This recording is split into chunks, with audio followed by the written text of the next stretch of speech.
अस्सलामुअलैकुम class 7th geography का chapter number 6 आज हम वाइंड अप करेंगे। इस चैप्टर के लॉन्ग क्वेश्चन पिछले वीक में हमने कर लिए हैं। आज मैं आपको इस चैप्टर के शॉर्ट क्वेश्चन करवाऊंगी। तो सबसे पहले आप पेज नंबर एक्सरसाइज का पेज नंबर 65 खोलें तो इसमें आपको शॉर्ट क्वेश्चन आंसर्स नज़र आएंगे। तो सबसे पहला क्वेश्चन है डिफ़ाइन प्रेसिपिटेशन। आप पेज का नंबर आगे देख लें, पेज नंबर 60 पे आपको इसका आंसर मिल जाएगा। सेकंड शॉर्ट क्वेश्चन है what is the meaning of humidity. इसका आंसर पेज नंबर 58 पे है। डिफ़ाइन कंडेंसेशन, इसका आंसर भी पेज नंबर 58 पे है। और गिव रीजंस फॉर स्नोफॉल, ये इसका आंसर आपको पेज नंबर 62 पे मिलेगा। तो सबसे पहले पहला शॉर्ट क्वेश्चन करते हैं, डिफ़ाइन प्रेसिपिटेशन। प्रेसिपिटेशन क्या है? प्रेसिपिटेशन आप लॉन्ग क्वेश्चन में भी आप कर चुके हो। इसका आंसर आपके बुक के पेज नंबर 60 पर है। तो आपने प्रेसिपिटेशन की डेफिनेशन देख लेनी है। The fall of water drops on the surface of earth in liquid और solid form is known as precipitation. यानी पानी के कतरों का गिरना अर्थ के ऊपर चाहे लिक्विड फॉर्म में गिरे चाहे सॉलिड फॉर्म में गिरे, तो ये प्रोसेस प्रेसिपिटेशन कहलाता है। जैसे फ़र्ज़ करें कि रेन होती है, जैसे स्नो होती है, हेल स्टॉर्म होता है, तो ये सारी टाइप्स हैं प्रेसिपिटेशन की। तो प्रेसिपिटेशन क्या है? पानी का अर्थ के ऊपर लिक्विड या सॉलिड किसी भी फॉर्म में गिरना, ये प्रोसेस प्रेसिपिटेशन कहलाता है। Rain, snowfall and hell storm, ये टाइप्स हैं प्रेसिपिटेशन की। ये आज आपका शॉर्ट क्वेश्चन नंबर 1 ये हुआ।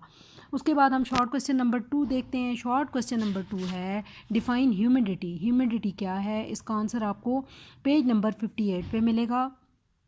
ह्यूमिडिटी क्या है? बिल्कुल फर्स्ट लाइन में देखें, the presence of water in atmosphere is called as humidity.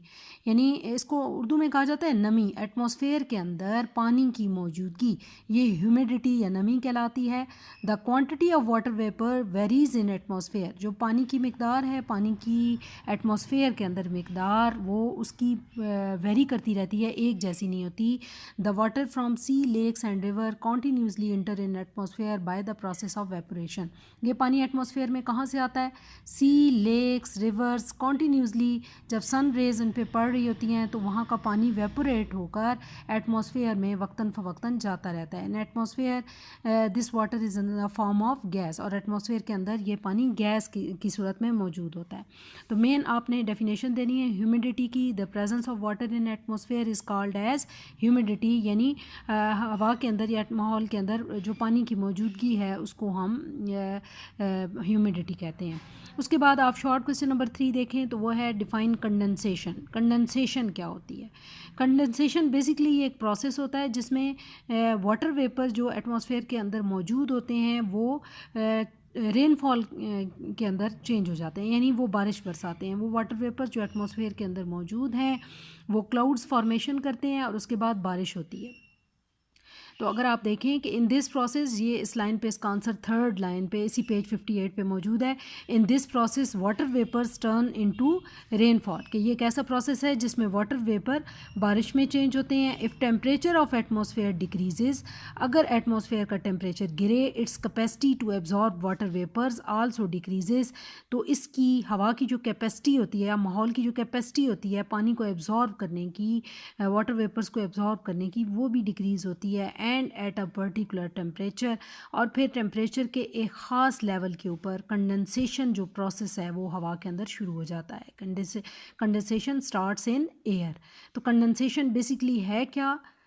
Condensation means change of water vapours into rainfall, यानी वाटर वेपर्स का रेनफॉल के अंदर चेंज होना, ये प्रोसेस कंडेंसेशन कहलाता है। तो ये आपका शॉर्ट क्वेश्चन नंबर 3 था।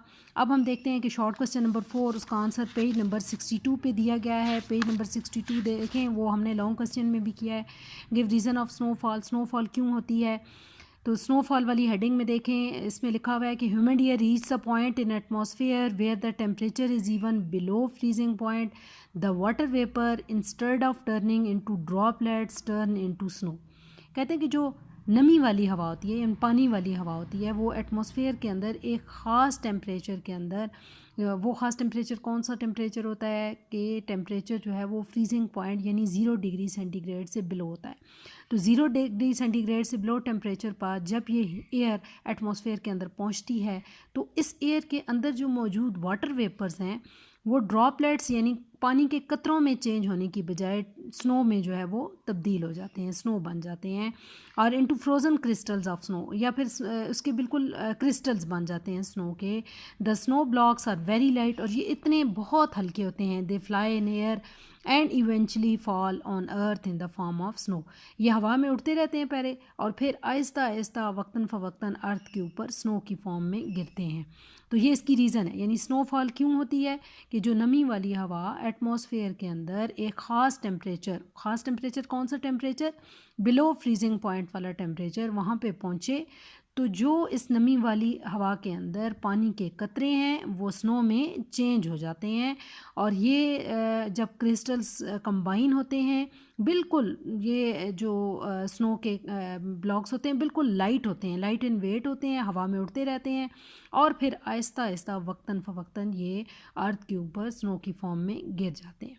तो आज हमने ज्योग्राफी एंड कर ली है। इसके 3 चैप्टर हमने करने थे, वो हमने तीनों कर लिए हैं। इसके लॉन्ग क्वेश्चन, इसके शॉर्ट क्वेश्चन हमने कर लिए हैं। अब आपने इस चैप्टर को बहुत अच्छे तरीके से रेडी कर लेना है।